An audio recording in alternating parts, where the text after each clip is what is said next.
Votre vie est une maison que vous connaissez depuis votre naissance. Vous connaissez chaque pièce, chaque couloir, l'endroit exact où les planches du plancher craquent. C'est un lieu familier et confortable, construit non seulement avec du bois et de la pierre, mais aussi avec les croyances, les habitudes et les attentes que vous avez héritées de votre famille et de votre culture. Vous avez vécu entre ces murs pendant si longtemps que vous n'avez jamais pensé à les remettre en question. Mais un jour, quelque chose change. Il ne s'agit peut-être pas d'un événement dramatique. Il peut s'agir d'un moment de réflexion tranquille, d'une question qui apparaît de nulle part, ou d'un sentiment de profonde insatisfaction que vous ne pouvez plus ignorer. C'est comme si, dans un rêve, vous découvriez une petite porte inaperçue, cachée derrière un meuble dans le hall principal. Dans le rêve, vous avez ouvert cette porte, et vous n'avez pas trouvé une autre pièce, mais un vaste jardin étoilé s'étendant sous un ciel ouvert. À votre réveil, la maison vous semble différente. Elle vous semble plus petite. Vous ne pouvez plus traverser les pièces familières sans être hanté par le souvenir de cette porte cachée, par la connaissance de ce jardin illimité. Vous avez reçu un appel, une invitation discrète à explorer une réalité au-delà des murs que vous avez toujours connus. Cette expérience, cette prise de conscience naissante d'une dimension plus profonde de la vie, est le début du voyage le plus important qu'une personne puisse entreprendre. C'est un voyage intérieur, un voyage vers la plénitude. Mais ce chemin n'est pas bien éclairé ni fréquenté par d'autres voyageurs. En fait, sa première étape est presque toujours marquée par une solitude profonde et troublante. Vous avez trouvé une porte cachée, mais vous êtes le seul à la voir, semble-t-il. Ceci est une carte pour ceux qui ont ressenti cet appel. C'est un guide pour naviguer dans le paysage sacré et souvent périlleux de la croissance personnelle, pour comprendre l'isolement qui survient lorsque vous commencez à changer, et pour apprendre à intégrer les merveilles de ce jardin intérieur dans une vie pleine et authentique. Ce n'est pas un signe que quelque chose est brisé en vous. C'est un signe que vous êtes appelé à une vie beaucoup plus grande, une vie au-delà des limites de la maison familière. Le premier pas sur ce chemin non éclairé commence par la compréhension du masque même que vous portez, peut-être depuis si longtemps que vous avez oublié que ce n'est pas votre vrai visage. Pendant toute votre vie, vous avez porté un masque. Ce n'est pas une critique, c'est une simple affirmation d'une vérité humaine profonde. Dès notre plus jeune âge, nous apprenons à façonner un visage à montrer au monde. C'est un masque finement fabriqué, construit à partir des attentes de nos parents, des règles de nos écoles, des exigences de nos emplois et des codes tacites de nos cercles sociaux. C'est le rôle que vous jouez. Le parent responsable, le professionnel compétent, l'ami fiable, le voisin accommodant. Ce masque social est un outil de survie. Il nous aide à nous intégrer, à être acceptés et à naviguer dans les complexités de la société. Il n'y a rien de fondamentalement mauvais en cela. Le danger survient lorsque nous oublions que nous le portons, lorsque le masque fusionne avec notre peau, et que nous confondons le rôle que nous jouons avec ce que nous sommes vraiment. Le voyage d'une croissance authentique commence souvent par la première fissure dans cette façade de porcelaine. Cela peut commencer par un sentiment de profond épuisement. Vous rentrez chez vous à la fin de la journée, non seulement fatigué de votre travail, mais existentiellement las de l'effort même de maintenir le masque en place. Vous ressentez un sentiment de vide dans les moments qui sont censés vous apporter de la joie, un désespoir silencieux derrière votre sourire compétent. Les conversations que vous avez vous semblent scénarisées, les interactions ressemblent à des performances, et vous vous sentez comme un acteur qui a oublié son propre nom. Ce sont les fissures capillaires qui apparaissent à la surface du masque. Une crise peut survenir, une perte d'emploi, une alerte sanitaire, la fin d'une relation. Et le masque se brise complètement, vous laissant un sentiment de nudité, d'exposition et de vulnérabilité terrifiante. Pour la première fois, vous vous retrouvez sans votre scénario, sans votre rôle habituel, et vous êtes obligé de poser la question terrifiante, sans ce masque. Qui suis-je? Embrasser cette vulnérabilité est le premier acte de courage sur ce chemin. Cela signifie permettre au monde de voir le visage vivant, incertain et imparfait qui se cache en dessous. Cela signifie admettre que vous n'avez pas toutes les réponses. Cela signifie choisir l'authenticité plutôt que l'approbation. C'est profondément inconfortable parce que le masque, malgré toutes ses limitations, offrait un sentiment de sécurité et de prévisibilité. Le laisser tomber, c'est sortir d'un rôle défini, et entrer dans un espace vaste et indéfini. Le but n'est pas de vivre sans aucune interface sociale, mais de devenir le maître des masques que vous portez, plutôt que leur captif. Vous apprenez à mettre le masque de votre profession lorsque cela est nécessaire, mais vous n'oubliez plus jamais que c'est un outil, pas votre identité. Le vrai vous est celui qui choisit de le porter. Lorsque ce masque commence à tomber, un changement profond se produit à l'intérieur. Le fondement même de ce que vous pensiez être commence à changer. Le centre de votre monde personnel commence à se déplacer de son ancienne position familière. Pendant la majeure partie de notre vie, le centre de notre univers est la partie de nous que nous appelons « je ». C'est l'esprit conscient et pensant, le gestionnaire de nos affaires quotidiennes. Il fait des plans, fixe des objectifs, s'inquiète de l'avenir et ressent de la fierté ou de la honte en fonction de ses succès et de ses échecs. C'est le capitaine du navire, debout à la barre, croyant qu'il a le contrôle total du navire et du vaste océan qui l'entoure. Pour ce capitaine, le monde tourne autour de ses propres commandements et intentions. Mais le voyage de croissance profonde révèle une vérité surprenante. Le capitaine n'est pas responsable de l'océan.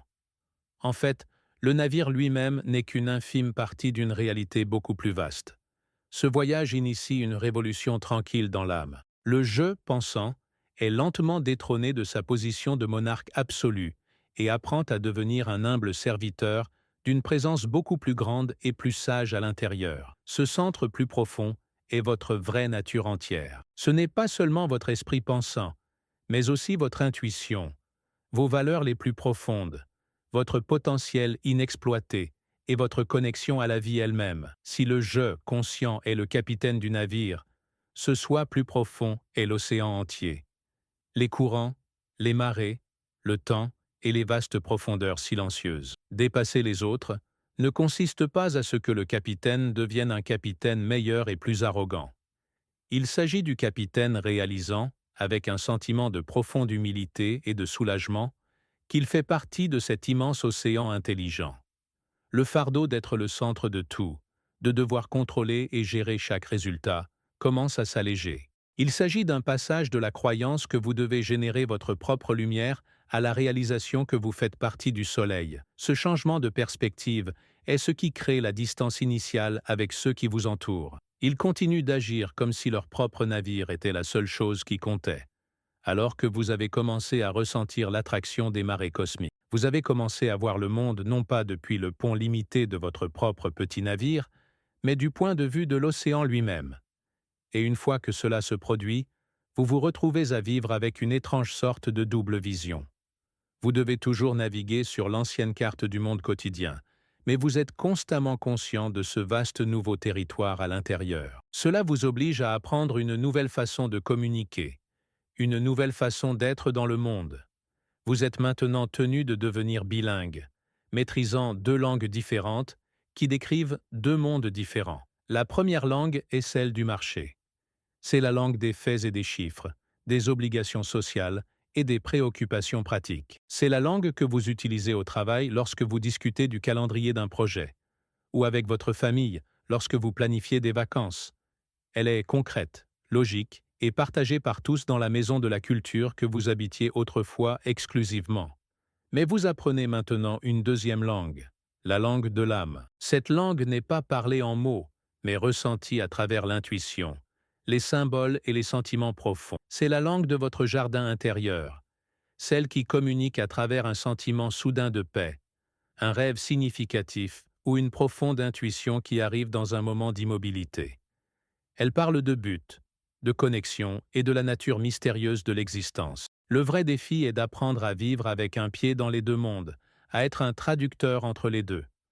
Vous êtes peut-être assis à une réunion de bureau, pleinement engagé dans une discussion sur les résultats trimestriels. Vous comprenez la langue du marché et vous pouvez la parler couramment. Mais en même temps, vous êtes conscient des courants humains plus profonds dans la pièce. Vous sentez l'anxiété derrière le ton agressif d'un collègue, l'insécurité qui motive le silence d'un autre, le désir inexprimé de sens qui se cache sous la surface de toutes les conversations pratiques. Vous participez à la conversation de surface tout en percevant la réalité plus profonde. Cela peut être incroyablement isolant. Vous ne pouvez pas simplement arrêter la réunion et dire « J'ai l'impression que ce dont nous parlons vraiment ici, c'est de notre peur de l'insignifiance. Il vous regarderait là comme si vous aviez perdu la tête. D'une certaine manière, c'est le cas. Vous avez perdu l'esprit conventionnel, conditionné socialement, et vous accédez à un champ de conscience beaucoup plus large. Vous apprenez à honorer les deux réalités. Vous honorez vos responsabilités sur le marché, mais vous ne les laissez pas devenir votre monde entier. Vous nourrissez votre connexion au jardin intérieur, mais vous ne vous y retirez pas de façon permanente et ne négligez pas le monde extérieur. C'est un exercice d'équilibre délicat qui dure toute la vie. Apprendre à vivre de cette façon est un défi personnel profond. Mais le plus grand défi vient souvent de l'extérieur. Lorsque vous commencez à vivre à partir de cet endroit plus profond, le monde autour de vous le remarque. Et il ne l'approuve pas toujours. Votre transformation personnelle, quelle que soit la discrétion avec laquelle vous la menez, crée des ondulations dans votre environnement social. Votre nouvelle façon d'être agit comme une lumière allumée dans une pièce où les gens se sont habitués à l'obscurité. Et lorsque la lumière s'allume, elle n'éclaire pas seulement un nouveau chemin pour vous, mais elle projette également de longues ombres, révélant la poussière et le désordre que d'autres ont préféré ne pas voir. Leur réaction à votre changement ne vous concerne souvent pas du tout. Elle concerne l'inconfort que votre lumière crée en eux. Leur résistance est une réponse profondément humaine, presque automatique, à quelque chose qui menace la stabilité de leur propre maison familière. Ces réactions ont tendance à se répartir en quelques schémas courants. Tout d'abord, il y a les sauveteurs. Ce sont souvent des personnes qui vous aiment tendrement. Votre famille, vos amis les plus proches. Ils vous voient changer, devenir plus silencieux, moins intéressés par les choses qui vous passionnaient tous les deux, et ils interprètent cela comme un problème à résoudre. Ils diront des choses comme « tu as changé » et ce ne sera pas un compliment. Ils peuvent vous dire que vous devenez trop sérieux, trop distant, ou que vous avez perdu votre sens de l'humour. Leur intention est de vous sauver de ce nouvel étrange chemin et de vous ramener à la personne qu'ils connaissaient et comprenaient. Leurs efforts sont une forme de gravité sociale, essayant de vous ramener dans l'orbite confortable et partagée de croyances et de comportements. Ensuite, il y a les dériveurs. Avec ces personnes, il n'y a pas de confrontation dramatique. Il y a simplement un lent, triste et silencieux effacement. Le terrain d'entente que vous partagiez autrefois s'est érodé. Vos conversations deviennent guindées et maladroites. Vous constatez que vous avez de moins en moins de choses à vous dire. Vous pourriez parler d'une profonde intuition qui a modifié votre perspective sur la vie. Et ils acquiesceront poliment avant de changer de sujet pour parler d'une nouvelle émission de télévision ou de commérage de quartier. La connexion se flétrit non pas par malice, mais par un manque de réalité partagée. Vous êtes accordés sur des fréquences différentes, et finalement, le signal entre vous est perdu dans la statique. Enfin, et le plus douloureusement, il y a les défenseurs de l'ancienne voie. Cette réaction vient souvent de ceux qui sont profondément investis dans un système de croyances particulier, qu'il s'agisse d'une religion, d'une idéologie politique ou d'une tradition culturelle rigide. Votre évolution tranquille est perçue non pas comme un choix personnel, mais comme une menace directe au fondement même de leur monde. En sortant des murs de la maison collective, vous suggérez implicitement que les murs pourraient ne pas être le bord de l'univers. Pour eux, vous n'êtes plus seulement différent. Vous êtes un hérétique, un traître, un imbécile qui a perdu son chemin. Leur hostilité est un mécanisme de défense, une tentative de protéger leur propre certitude, en invalidant votre voyage. Ces réactions peuvent te créer un profond sentiment d'isolement. Vous pouvez vous sentir à la dérive, abandonné par les personnes mêmes qui étaient autrefois votre port. C'est le début de la partie la plus difficile et la plus nécessaire du voyage, la descente volontaire dans l'obscurité. Cette période de profonde solitude et de désorientation n'est pas un signe que vous avez fait une erreur. C'est une étape sacrée et nécessaire de la transformation. Les mystiques d'autrefois l'appelaient la nuit noire de l'âme. Les alchimistes l'appelaient le nigredo, la phase de noircissement où toutes les anciennes formes sont dissoutes dans le chaos primordial avant de pouvoir être reformées en quelque chose de nouveau et de plus précieux. C'est le voyage archétypal dans le désert, la descente du héros dans le monde souterrain. C'est le moment où vous avez quitté le village familier derrière vous, mais que vous n'avez pas encore atteint le rivage lointain. Vous êtes entre les deux, dans un espace de pur potentiel, qui ressemble, pour l'esprit conscient, à un vide terrifiant. Pendant cette période, vous serez tenté par le doute. Une voix intérieure chuchotera. Tu as tout jeté par-dessus bord pour rien. La vie était plus simple avant. Tu étais plus heureux quand tu t'intégrais. Vous aspirerez au confort facile de l'ancienne maison, aux conversations familières et au sentiment d'appartenance. Vous vous sentirez complètement seul, convaincu que personne au monde ne pourrait comprendre ce que vous traversez. C'est le creuset. C'est le feu alchimique conçu pour brûler tout ce qui n'est pas essentiellement vous. Il brûle votre besoin d'approbation, votre peur du jugement et votre attachement à des identités qui n'ont jamais été vraiment les vôtres. Dans cette obscurité sacrée, dépouillée de toute validation externe, vous êtes obligé de trouver une source de lumière différente. Vous devez apprendre à générer la vôtre. C'est là que vous affrontez consciemment votre propre ombre, toutes les parties de vous-même que vous avez niées, refoulées et projetées sur les autres. Vous affrontez vos peurs, vos insécurités et votre conditionnement passé non pas comme des ennemis à vaincre, mais comme des parties perdues de vous-même à intégrer. Ce n'est pas de la dépression, c'est une dissolution intentionnelle et sacrée.